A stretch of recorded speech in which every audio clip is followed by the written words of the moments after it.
Chinese people are now starting to repatriate some of their money. And with that, the drivers of the bull markets are shifting. They're shifting from the Max 7, from US tech, from US defensives into cyclicals outside of the US. Do you see this repatriation of money from west to east and largely China more of a secular trend that's going to play out over years here? Um, Years might be a long time, but it definitely plays out for the next 12 to 18 months.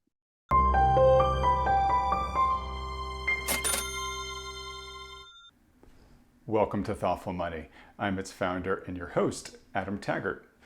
While much of Wall Street's focus over the past recent years has been on the big US tech stocks, aka the Magnificent Seven, there are an increasing number of seismic developments happening internationally that investors need to be aware of.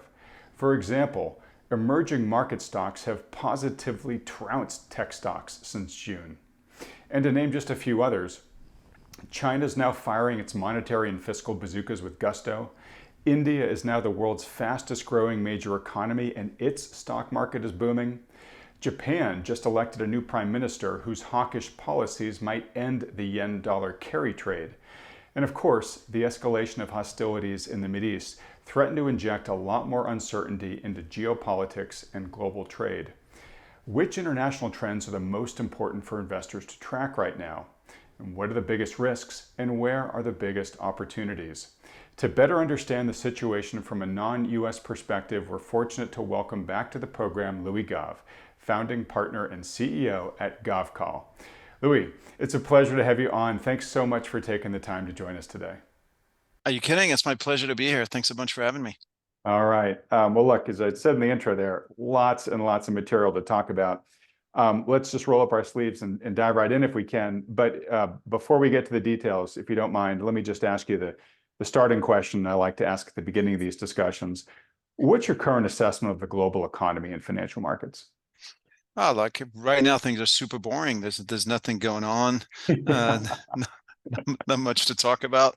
No, look, it's obviously been a bit of a roller coaster the past month or so, especially if, like me, you focus a lot of your attention and time on emerging markets.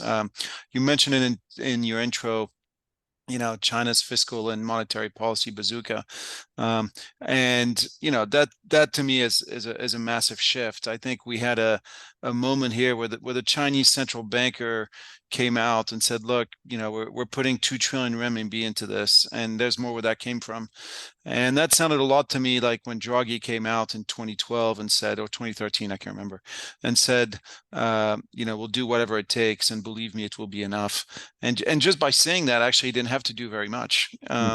It just gave confidence again to a lot of people that had lost it.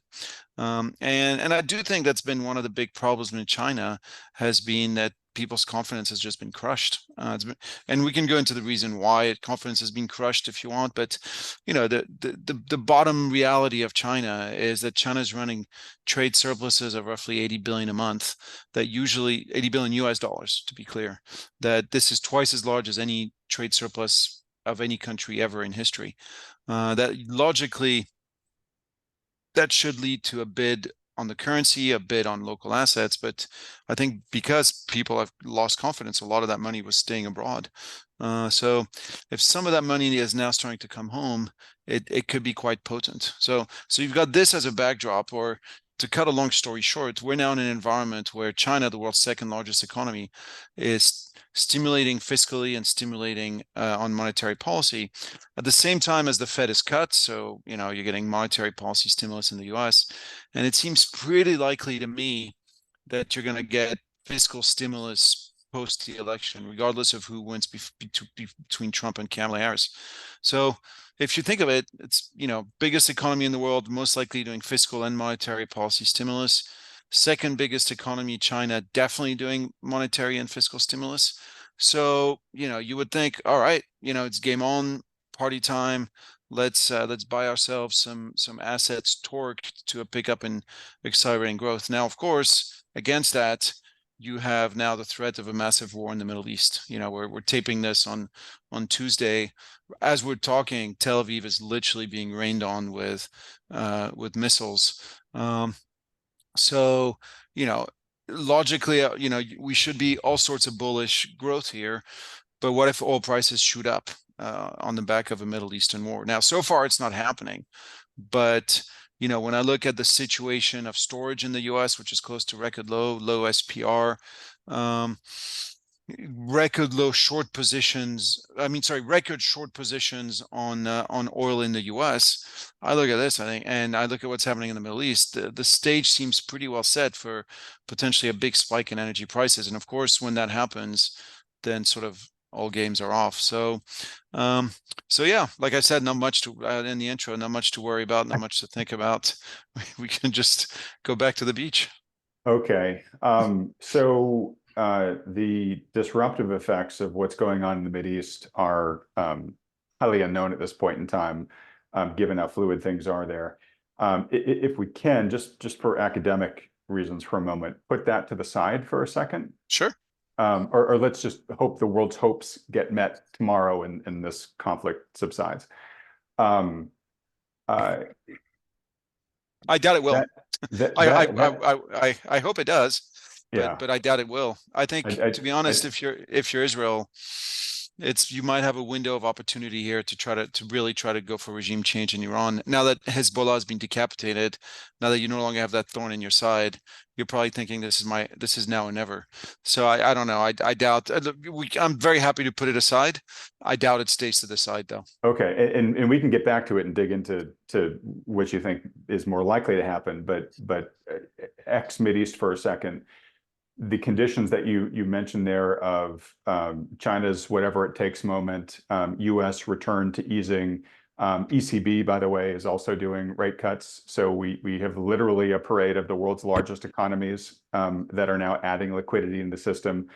Again, putting the Mideast aside just for a moment academically, is all the other a recipe for a bull rally in financial asset prices? Yeah, maybe not all of them. I think if you look at um, the markets, what you saw really in the past 6 months, basically from mid-May till about 2 or 3 weeks ago, big rally in U.S. Treasuries, rally in Max 7, rally in utilities, rally in all sorts of defensives. I think from mid-May till, again, 3 weeks ago, the view was global growth is going to decelerate, and I got to cushion my portfolio against a slowdown in U.S. consumption. So I'm going to build myself a barbell portfolio of, on the one hand, U.S. growth stocks that are, really, really richly valued. But if interest rates don't go up, then I don't have to worry about it. And on the other, defensives like utilities or staples, healthcare, etc.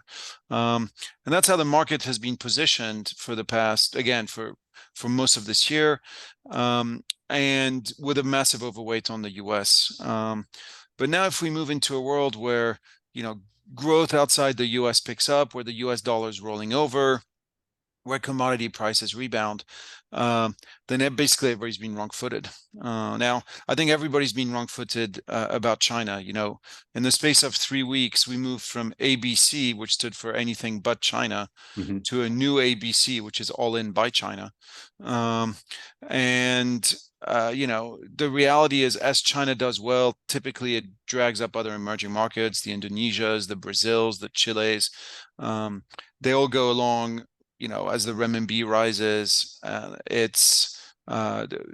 other EM currencies do well as well. So bottom line is, I think you'll have a lot of assets that can do very well, but they're not a very big part of people's portfolios. They're not a very big part of people's indices. They've been sold off as people have more or less, embraced indexing in recent years.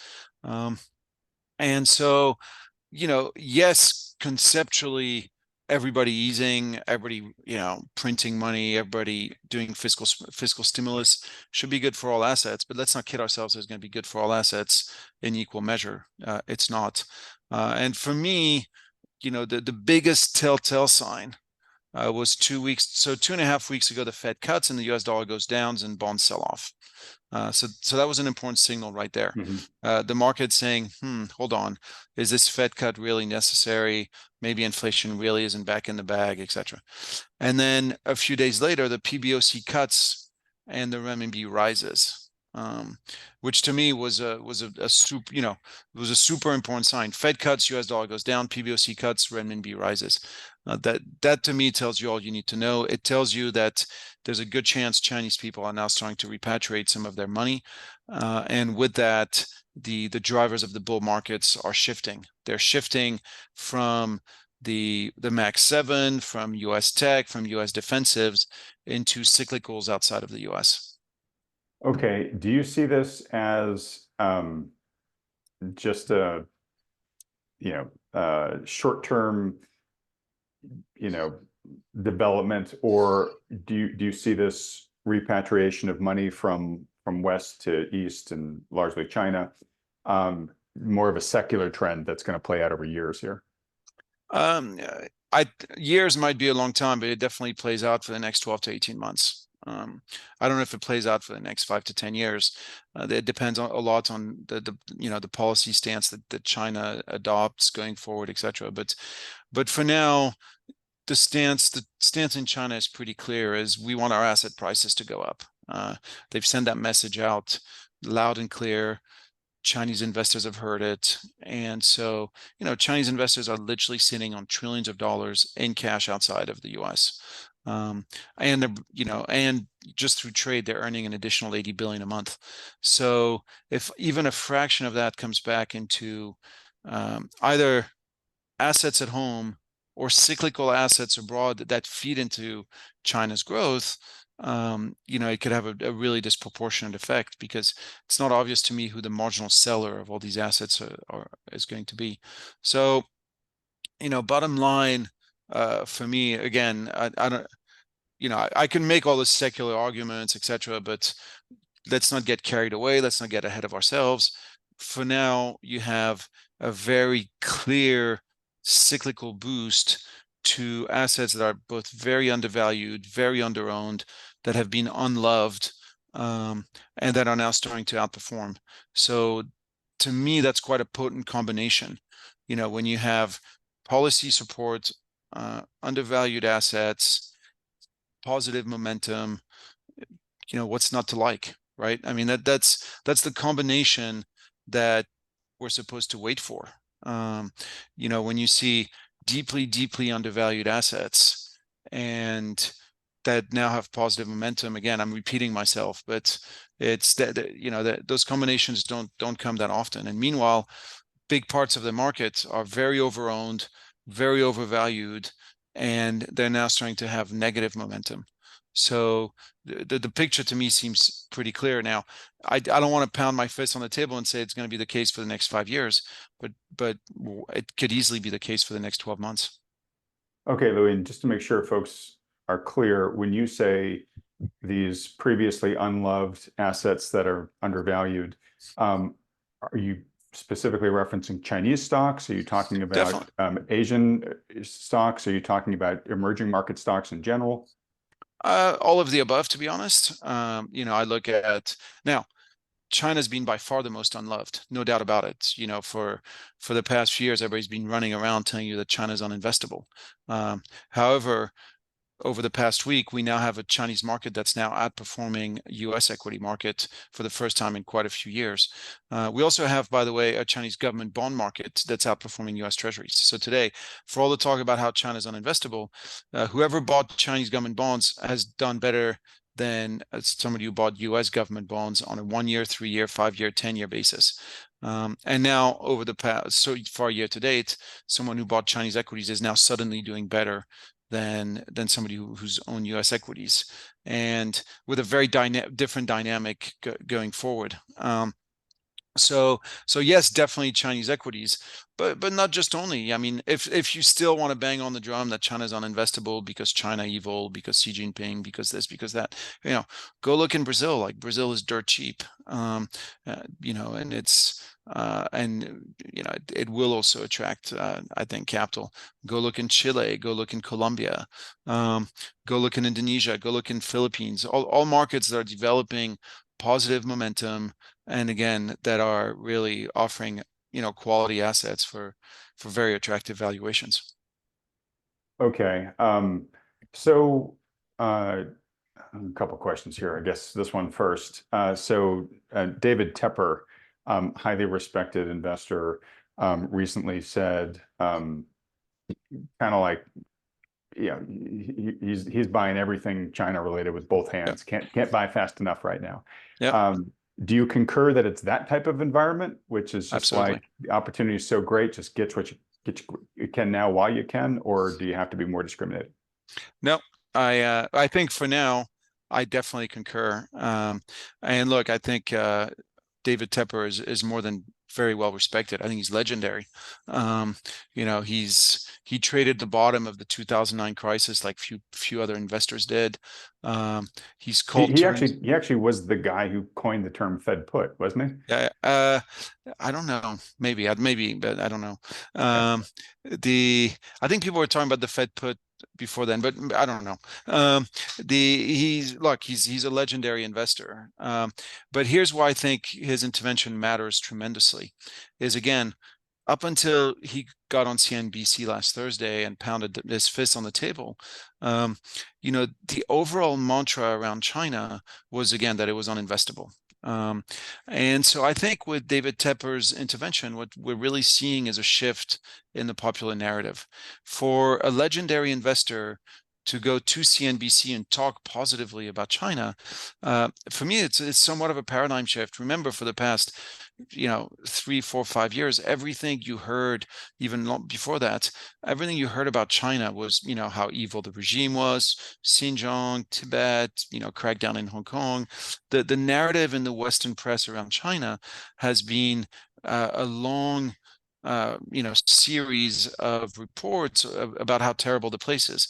Now, I think as the Western press has gone down this rabbit hole of A, China's a terrible place, and B, it's economically imploding, I think the press has actually done a tremendous disservice to their readers or viewers, because what's happened over the past 5 years is that China has leapfrogged the Western world in pretty much every industry. It's leapfrogged in autos, it's leapfrogged in power plants, in rail, in machine tools. Today China installs more industrial robots every year than the rest of the world combined. In fact, it does about twice the amount of the rest of the world combined. So, we discarded China as this sort of, you know, economic has-been that was collapsing because of a balance sheet recession and falling real estate. And we missed the much more important picture of a China that was basically taking over global manufacturing and industry. And really, I think the media has done a terrible disfavor to their readers and even to policymakers, because policymakers were asleep at the switch. Now, going back to your question, do you buy everything? I think for now you do. But once the big initial rally starts to taper off, no pun intended. But once it starts to taper off, we have to remember that China remains a place that's very overcapitalized, and in which businesses tend to compete very, very fiercely with one another. So take electric vehicles as an example. Today there's no doubt in my mind that BYD is the best car company in the world, and it's not even close. BYD produces cars that are actually better than what we can produce in the West for a small fraction of the price. So do you rush out and buy BYD? Well, it's not so simple, because at the same time, you have today 130 electric vehicle makers in China, literally 130 companies that produce cars. And that over the next 5 years, most of these guys will go bust. But in the process, they will crush everybody's margins, including BYD's. So I think when you look at China, what you want to do is you want to focus on sectors where the amount of competition is actually limited. And it's limited either for governmental regulatory reasons, or it's limited for just a scale effect. If you want to go down this rabbit hole, I can give you some examples. But for now, everything's going up. Down the road, I think you want to focus your attentions on just a handful of sectors. Okay. So the folks that watch this video are largely regular individual investors. how can they invest in these Chinese sectors? Are there China sector ETFs that are available to Western investors? Do they have to go through a firm like yours that's buying shares on the domestic exchange in China? How does it happen? There's many ways you can do it. Yes, indeed. You can go through firms like ours, but there are some specialist ETFs. There's famously for all the sort of tech platforms in China, you got an ETF called KWeb, which has high volume, etc. Now, I'm not advocating, and people should be doing their own Yep. research, etc. Disclosure, caveat emptor, and all that. But when you look at the internet sector as an example, which historically has been a very popular sector for foreigners to invest in China because it's easy to see the parallels with the West, right? You look at Alibaba and you think, okay, that's a little bit like Amazon. I think I get what this is. And you look at Didi Chuxing and you're like, okay, that's a little bit like Uber, so I get what this is, and so on and so forth. So having said that, when I look at internet platforms in China today, if you take a company like Tencent, um, you know, Tencent today, it's hard to spend a day in China without giving money to Tencent. They're at the very heart of the fintech industry. Um, in China, there's basically no more cash. You either need the the WePay app on your phone, which is Tencent, or the Alipay app on your phone, even as simple as buying a subway ticket. Um, or even to pay a taxi. Everything is now done electronically. So it's hard to avoid either Tencent or Alibaba, but Tencent has its fingers in so many pies. Tencent Music. Um, I have to check on this, but I think if I remember right, it's got about twice the number of subscribers as Spotify. Um, the so Tencent obviously is a huge video game platform. So you go through all the various pies that they've got their fingers in, and it's hard not to be impressed with the business model. When you look at the other platforms, the Alibaba, on the e-commerce side of things, China is actually way more competitive than the US on e-commerce. I know it strikes people as odd, but between Pinduoduo, JD.com, Alibaba, the competition is super, super fierce. And the service provided is so much better. I was in Beijing a few months back, and I left my computer charger in my hotel room in Shanghai, and so I told my sales rep when I got to Beijing. I said, "Hey, can we stop in an electronics store? I need to buy a new computer charger." And she said, "Oh, I'll just order it online. It'll be in the office in an hour." And it was. Hmm. Uh, she ordered it, and within the hour, I had a new computer charger in the office. Um, so this is the level of competition that you face on the online platforms, on the e-commerce platforms. That's one sector. Um, a lot of the interesting names are often listed in the US.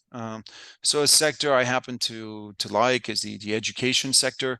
That's a sector that got crushed, like this crushed, I mean, like down 90% plus when the government started heavily regulating these companies back in 2021. And the reason you needed more regulation is there had been massive excesses with a lot of companies taking upfront payments and then running away at night, etc. But as a result of all this new regulation, sorry, French accent there, the incumbents sort of have you know a a place in the sun. And if there is a more powerful force in the universe than the force of the Chinese tiger mom, I don't know. I have yet to meet it. So Chinese people spend a lot of money on education. They'll continue to spend a lot of money. Some of these names like TAL and EDU, TAL and EDU are two US tickers. Again, do your own research, disclosure. Um, but yeah, so this Yep, is, not personal financial advice. Well, look, I yeah, really appreciate you going through this and helping, because I'm sure most people watching this have never invested in China and aren't familiar with good these for them. instruments you're talking about. Good for them. Until 2 weeks ago, they didn't miss out on much. Okay, but it sounds like now that you think there's a really great opportunity. I do. Um, All right. So I want to get to some of these other trends, but let me just ask this. So this is all happening because China fired up its monetary and fiscal bazookas, right? Um, Well, yeah, I did so, but also, to be honest, like stocks got to be stupid cheap. I mean, stocks got to be absolutely just crazy valuations. I mean, take JD.com that I already mentioned. Here was a stock trading at 7, maybe 8 times cash flow, with around, 3/4 of its market cap in cash at the bank. So if you net out the cash, it was really trading at like 1 or 2 times cash flow. The valuations got to be just ludicrous. right. And So that's it was a blood in the streets moment is what you're talking about, where exactly. there's some point where even a compromised company can be a good investment if the price gets low enough, right? Yeah. Um, okay, so and again, I just want to give props to Jesse Felder, who was on the program, I think like 3 weeks ago, and said he's like, I'm not sure if I'm going to buy in, but I'm just looking at these prices in Chinese stocks, and crazily enough, we might be at a blood in the streets moment, and then literally like within the next week, this all took off, right? I So hope very I quick. hope I hope he bought in. I do too. I've actually been meaning to follow up with him. I get the sense he probably hadn't, but I'd be curious to know. Um, but again, like this very swift reversal is largely due, at least in people's minds, to China restoring confidence, as you said earlier, right? Hey, we're I going to think do it's more whatever it I takes. think it's more than that actually. Okay, well, I but let me ask my question, then you can Go ahead. answer it however you best feel, which is like, what is the cost to this? I mean, a month ago, a year ago, China could have brought out these bazookas, but it didn't, right? So, like, what is the cost to this? There's no free lunch. Hopefully, Yeah. this will work for them. Hopefully, this will get capital flowing back in and create a virtuous cycle. But what are the risks that if it doesn't? Or what's the price it has to pay for this? So why didn't they do it a month ago? I think is the answer to your question about the cost. Now, when you're China, you first worry about the value of your currency, and you worry about the value of your currency almost for geopolitical reasons, because you feel that since 2018, since the U.S. banned the exports of semiconductors to China, the U.S. has been out to get you. That the US is trying to trip you up. And so you feel that you have no choice but to de-dollarize your economy as quickly as possible. You have to reduce your dependency on your US dollar, which means moving more and more of your trade away from the US dollar. Now, you can only do that if your own currency is strong. If people in Indonesia or in Vietnam or in South Africa trust the renminbi to stay strong through a cycle. And so, you know, I always say that in the US, basically policy is driven first by the need to have strong stock market returns, then bond markets, and then the US dollar can settle where it settles. The US doesn't have to care. As Treasury Secretary Connolly told the complaining Europeans, US dollar is our currency and your problem. We don't have to worry about it. In China, that order is reversed. They care first about the currency, then about the bond market, and then finally the equities can settle wherever they want to settle. Mm-hmm. Now, what equities, so for the past really few years, as the Fed was tightening and the US dollar was strong around the world, this forced China to tighten as well, or to at least not be as loose as it perhaps should have been, given the rollover in real estate, given the slowdown in the economy, because again, the first priority was the currency. So once the Fed started to cut and China saw the US dollar start to roll over in earnest, that's a window where all of a sudden they can now start to ease. And that's what we've seen. So, what is the cost of easing? What is the cost of too loose a fiscal policy and too loose a monetary policy? Eventually, it always comes through the currency, almost always Mm-hmm. comes through the exchange rate. That's what Jacques Rueff showed in the 1960s. All of Jacques Rueff's works highlights that currencies tend to be the variable of adjustment. And weaker currencies usually mean inflation, as you've seen across the Western world. So the cost of easing for China potentially down the road is a weaker currency, is higher inflation. But today, this is far less of a concern because of the path that the U.S. itself is going down. Because China compares itself mostly to the U.S. dollar, of course. That's what it's trying to do. It's trying to move its trade away from the U.S. dollar. So that's the benchmark they have to meet. If the U.S. makes that meeting that benchmark easier, and clearly the U.S. has just done this, that opens up a realm of policy possibilities for China. Okay. All right. I want to keep pulling this thread, but in the interest of time, we got to move on. I guess the last question for China, I probably would be excoriated if I didn't ask this. Any particular strong thoughts on Taiwan? Yeah, lots of strong thoughts. I think this is a story Westerners like to tell themselves to not invest in China. The reality is Taiwan is a natural fortress. It's a bunch of mountains that stick out of the sea. There's only 3 beaches that you could potentially land an army. It's such a natural fortress that in 1945, the U.S. Navy wanted initially to to liberate Taiwan and use it as the launching pad through which to bomb Japan and plan the invasion of Japan proper. And after studying every which way, the U.S. Army and Navy decided we can't do it, so we'll take Okinawa instead. Not that Okinawa was a walk in the park. Clearly, it wasn't. But Okinawa was easier to take than Taiwan, to put things in the whole context. Now, this is before you go into the fact that Taiwan has missiles that could pretty much reach any Chinese city. So why would China sign up for that? Why would Taiwan sign up for this? The rules of engagement in Taiwan are pretty clear. If Taiwan doesn't declare independence, and if it doesn't declare that it's seeking a nuclear war, China's not going to invade it. China's made that point time and again. Taiwan knows it. It takes 2/3 of the Taiwanese parliament to vote for independence. Today, you only have you have 2/3 of the parties that are actually in parliament today are actually profoundly anti-independence.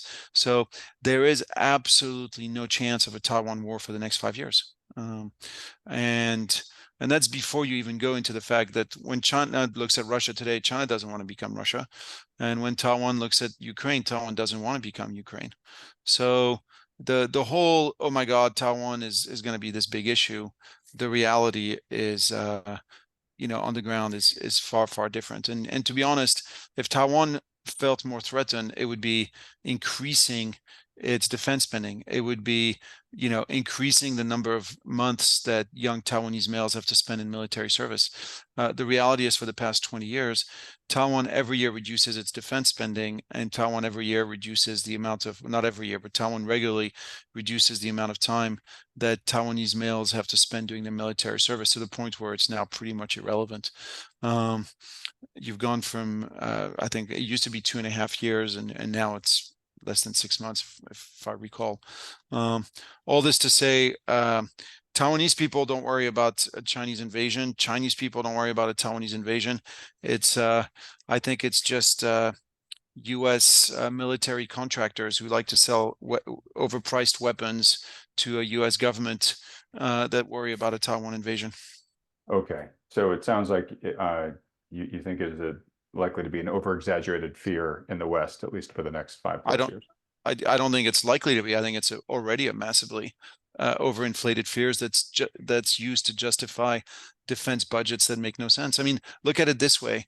The U.S. today spends more money than the next 10 countries combined, even though nobody can on military, even though no countries can invade the U.S. So, you have to make up scary stories to justify that kind of spending, especially when you keep losing wars. I don't want to sound rude, but for the past 30 years, the U.S. has spent more on military conflicts than any other country, and for very paltry results. So against that backdrop, against that track record, you have to make up, the military contractors have to make up scary stories of, oh, China's going to invade Taiwan, to justify, the expense of the next nuclear submarine or the next aircraft carrier.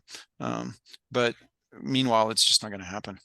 Okay. All right. Well, that is, I'm sure, relieving to many viewers that you, with a much closer understanding of both China and Taiwan, feel so strongly that way. And yes, and a lot of people watching, I'm sure, who remember Eisenhower's warnings and feel very similarly about the current military-industrial complex.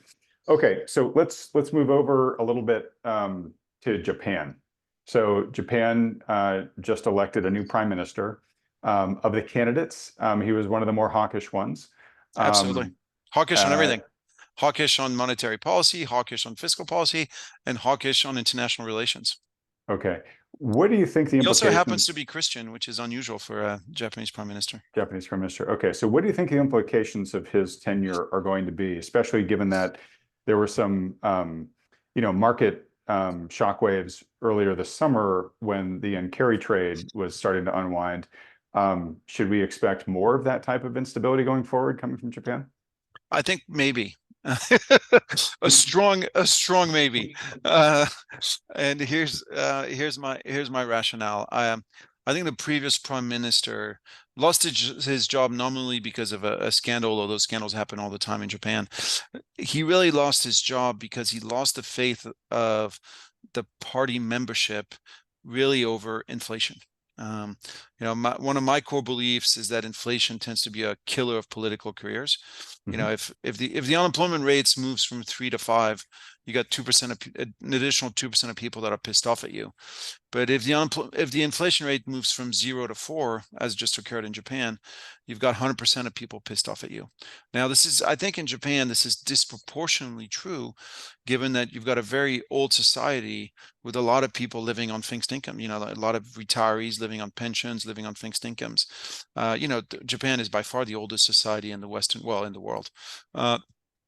And so, the rise in inflation was basically political kryptonite. So the previous prime minister lost his job because of that. So that you know the new guy has to come in and sound hawkish on inflation. It's just like a company.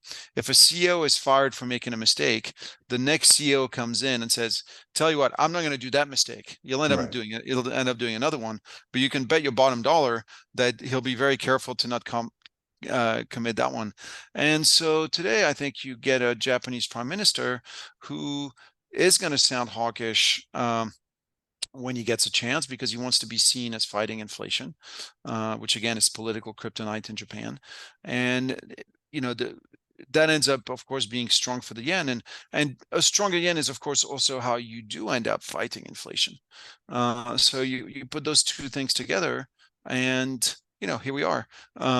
So the yen has rallied pretty hard. It rallied like four big figures on the day of the announcement. I think now, after we've gone over the past 3 months, we've gone from 161 to 141. So might take a little bit of a breather, but the reality is even at 141, the yen is massively undervalued. So if Jay Powell continues to cut, and I believe he'll do another 50 basis points in November, is the yen going to head to 135? I think it will. And from 135, do you head to 130 to 125? It's hard to see what stands in the way. The narrative in Japan has now shifted from the yen is going to go down and go down forever to a narrative where all of a sudden the political backing for a stronger yen seems to be there. So I think being short the yen is a very, very dangerous proposition. Um, and yeah, so as we look forward to 2025, we could easily have, you know, a stronger yen, easier fiscal and monetary in US, easier fiscal and monetary in China. On top of that, a stronger yen. Now, any one of these factors is reflationary for the world. The yen is a strong yen is reflationary because so many businesses around the world compete with Japanese producers who tend to be very efficient. So when the yen is very weak, it puts everybody under pressure. When the yen is very strong, it provides oxygen to everyone. So you look at 2025, and again, everything looks to be pretty reflationary from my point of view. Okay. Um, so there's two potentially big implications from that. One is, inflate reflationary trends create more inflation that impacts interest rates. I mean, there's the whole ripple effect through the economy. Then there also is just the yen carry trade, right? I mean, Yep. what is the size of that? It's gargantuan, right? And that is being used, people borrow in yen to then lever up, right? And they're buying lots of assets that are correlated with that yen carry trade. So if that starts to get unwound, do we start seeing more collateral damage throughout the financial markets? So I think there's different elements to the yen carry trade. There's the hedge fund who says, oh, look, the yen just keeps going down. It's free money, zero interest rates. Borrow in this to buy something else, to buy Mexican bonds that yield 12% or whatever else. And so, to be honest, I think that part of the carry trade was blown out this summer. When you have the kind of volatility that you saw in the yen, the kind of very sharp rally, very quickly, you get the risk control manager at the hedge fund taps you on the shoulder, and you have to unwind that trade. All right. So So sorry to interrupt, but it sounds like you're saying the people who were swimming naked on the carry trade yeah, are already out of the they got pool at taken this out. point in time. Yeah, Okay. I think they're out of the pool. But the second element of the yen carry trade is you do have just gargantuan, like, Japanese savings around the world are enormous. And for years, if you were a Japanese pension fund, a Japanese insurance company, a commercial bank, and a private investor, Mrs. Watanabe, right? Isn't that Mrs. Watanabe, yeah. the legendary Mrs. Watanabe. It just made sense to, buy assets abroad. And now this part, I think, is still very much with us. It's and that's the part that could still be unwound going forward, especially if some of the assets that have been bought start flagging. So, for example, Japanese investors have been huge buyers of Eurozone bonds, including a lot of French bonds. So if you start to see French bonds sell off because of the fiscal crisis that France seems to be entering into, that could be very sudden repatriation. Japanese investors have been super invested in U.S. tech stocks. You've had a lot of NASDAQ ETFs sold in Japan. You've had a lot of just tech. All your big tech fund names have been very, very popular in Japan. And so the yen continues to go up, and let's say Google, Amazon, Nvidia, Facebook, etc., stop going up 20% every 6 months. Then all of a sudden, it was good on the way up. It could be bad on the other side, on the way back down. Okay, so I'm sort of detecting a theme, at least as it comes to China and Japan, two of the world's biggest economies, is a theme of potential capital repatriation back to those countries. Absolutely. So essentially Absolutely. a flow of capital, investment capital going from west to east here. Yep. Yeah. I think so. I mean, Okay. look, the reality is, the U.S. accounts for 60% of the world's current account deficit. It accounts for roughly 40% of the world's budget deficits. To fund this, the U.S. needs to attract capital all the time. Now, this is easy to do when the U.S. dollar is strong because people like a strong currency. It's also easy to do when you've got stocks like Microsoft that go up 30% a year. But if either of these things stop, and my guess is they'll stop at the same time, then does capital continue to flow to the Western world, and especially to the United States, that needs that capital? Then, things could stall. In real time, I'm having trouble processing what I think you would think about this, but it would be fascinating, Louis, would be a discussion with you and Brent Johnson. Oh, we've already done it. Already done it. All right, great. All right, but been there, done that. We did it. Been there. We did it a couple months ago. It's available on YouTube. Okay, but then, so folks, if you're interested in that, go track that down and watch it, because I think it would be fascinating to see these two guys, basically share their thinking with one another. Okay, so we've got Asia East, pretty much well covered.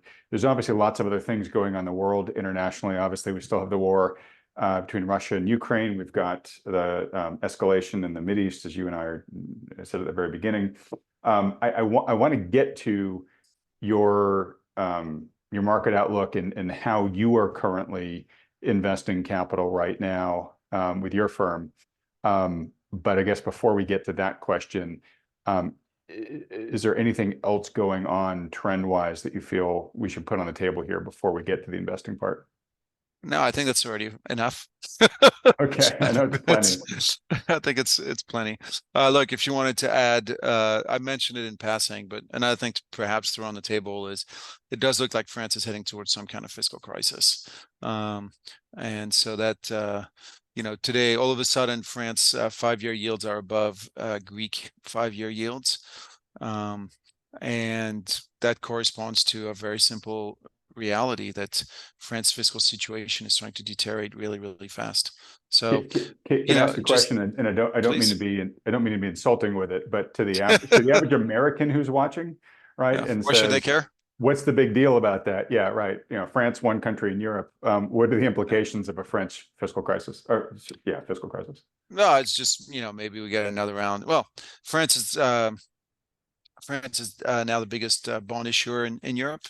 Um, here's a fun fact for your audience. So France is about 67 million people. Africa is about 1.3 billion people. France has 3 times the amount of debt that the whole of the African continent has today. So it's I think if I'm not mistaken, France is now either the third or fourth largest bond issuer in the world. So if we start having a fiscal crisis there, if bond spreads blow out, then you could start to see, why does it matter? Again, we go back to the yen carry trade question you just had. Japanese investors have been very fond of European bonds, very fond of French bonds, partly for the extra bit of carry. You start to see an acceleration in the capital repatriation, a shooting yen. It could, trigger some dislocation in markets. When you have one of the biggest bond markets in the world, where basically all the bonds are probably massively mispriced, if they have to suddenly reprice at other prices, it entails capital destruction, and then you never know quite what the repercussions were. If we'd had this chat in 2011, back in 2011, we put a fund together in 2010 called the European Divergence Fund, whose aim was to play the blowout in spreads. And you could have told me, well, what do I care if Greece of all places, or Portugal, yeah, what do I care if their spreads blow out? And the answer is, once you start to see capital destruction somewhere, especially somewhere where people are not expecting capital destruction. When you own government bonds, it's supposed to be the safe part of the portfolio. Like if you own a stock and that stock goes down 50%, you're like, oh, shucks, too bad. Right. I But knew the it was bonds, risky. Right. I knew it was risky, but the bonds aren't supposed to do that.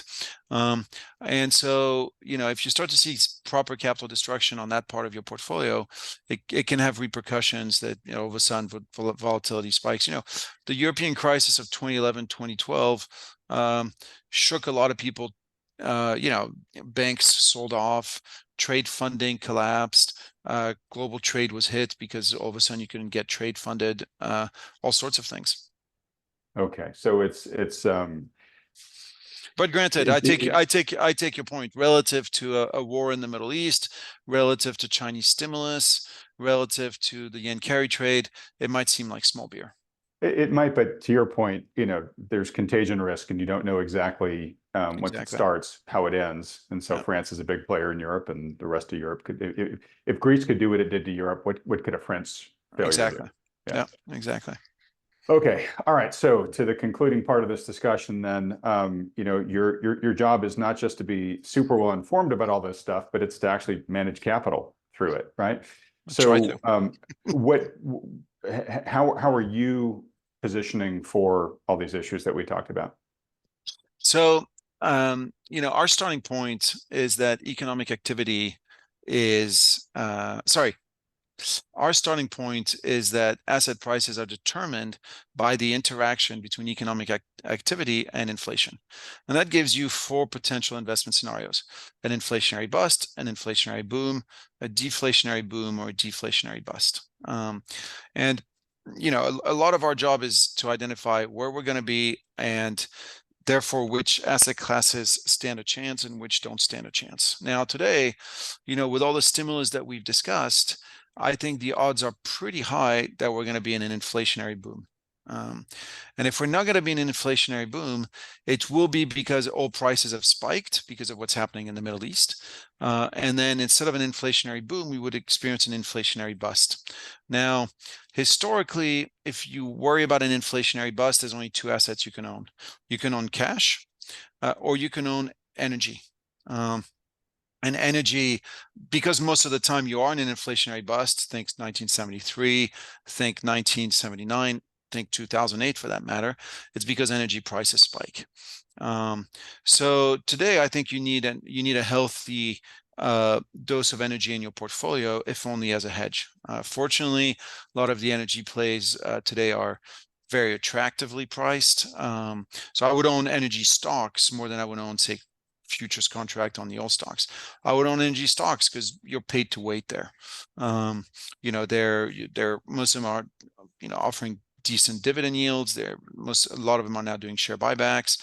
They're also doing a lot of M&A in the industry. So the oil energy guys themselves, the managements are telling you themselves they'd rather buy oil on the floor of the New York Stock Exchange than they would deep down in Texas. So, they'd rather take each other over than do CapEx. So that should be one part of your portfolio. Then for the inflationary, if like me, you think the odds are high with all the stimulus that we're going to get an inflationary boom, the question is, how do you play it? And here, there's so many ways to skin a cat. You can play it through emerging markets. You can play it through Chinese equities. You can play it through metals. You can play it through gold. You can play it through silver. I like them all. I'm not fussy now. Some of them have stronger momentum than others. Obviously, gold's had great momentum all year. Over the past 2 weeks, the Chinese momentum has been mind-blowing. So there's different, again, many ways to skin a cat. Now, the way you play a deflationary boom is you typically either buy tech or you buy financials. Those are the two big deflationary boom assets. I think the odds of a deflationary boom are going down right now. So I would want to fund my inflationary boom trades by reducing my deflationary boom trades. As for the odds of a deflationary bust, in a deflationary bust, you buy government bonds. Now, I think the odds of a deflationary bust when China is easing, when the Fed is cutting rates, when the U.S. is going to be embarking on easier fiscal policy post the election, I think the odds of a deflationary bust are low. So that's of the four major investment scenarios, that's the one where I would basically be having as little as possible and use that capital to fund the other three potential scenarios. Okay, super helpful. I really appreciate you sharing this much specificity. It's exactly what the folks who are tuning in here are looking for. I guess just because you mentioned them, let's real quickly talk about the metals. I just recorded an interview that's going to air after this one with Brian London, who follows the whole metal space.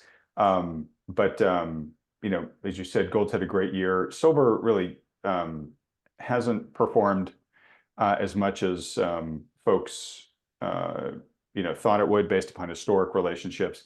And the mining companies are only just sort of now beginning to come to life and still have a lot of catch up based upon historic ratios. How big of an opportunity do you see in that precious metal space here? Look, gold has run so far ahead of everyone, partly because a lot of the marginal buyers for gold have been central banks, which has been the big change, I think, of recent years, and especially following the confiscation of Russian assets. People have rushed into gold. And central banks have started to buy a lot more gold. And it's amazing to see how something like platinum, which used to trade at a bit of a premium to gold, there is a lot less platinum in the world than there is gold, is today trading at a record discount. So if you're a return to the mean investor, you might start to think, okay, I got to buy platinum here, and I got to buy silver now. Interestingly, the Russian central bank came out over the weekend and said they were going to start buying platinum, and they were going to start buying silver. They were going to start buying less gold and more of the precious metals. Now, is that enough of a catalyst? Maybe, maybe not. It'll be interesting to see if other central banks, start copying. Russia. Um, I think today, when you look at the stimulus, you got to like them all. You got to like copper, you got to like platinum, you've got to like silver, and it's hard to make a bearish case for gold when the momentum is so strong. And I think the demand for central banks will remain sustained for the foreseeable future. So it becomes a relative trade. Um, and you could have asked me 3 months ago, and I would have said, "Oh, look, gold is too expensive relative to platinum, so you should buy platinum." And I'd look like an idiot today, right? But I would have said it 3 months ago. I'll say it again today. I think on a 3-year view, you probably want to own platinum more than gold, but that doesn't mean that that's the right view for the next 6 months. Louis, thanks so much for putting that slide up. Super useful for folks to visualize the framework that you put out for us. Let me ask you this question as we wrap up here. It doesn't. We've had a lot of people that have appeared on this channel in recent months who have been concerned about the global economy, concerned about increasing signs that U.S. consumer is weakening, employment rates beginning to increase here. The employment data is turning out not to be quite as rosy as we all thought it was, and so there've been a fair amount of people that have been expressed concern about potential hard landing at some point here. I don't really hear a fear of a hard landing. Or many fears of hard landings elsewhere in the major world economies.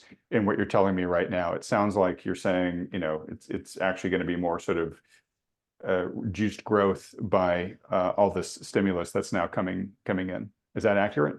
Yeah, no, look, absolutely. And to your point, I think again from mid-May to again 3 weeks ago, all the cyclicals were getting crushed on the market. So if you were looking at the market, the message the markets were sending to you, treasuries rallying, utilities outperforming every sector. The message that was coming out of the market was, the economy slowing and slowing hard.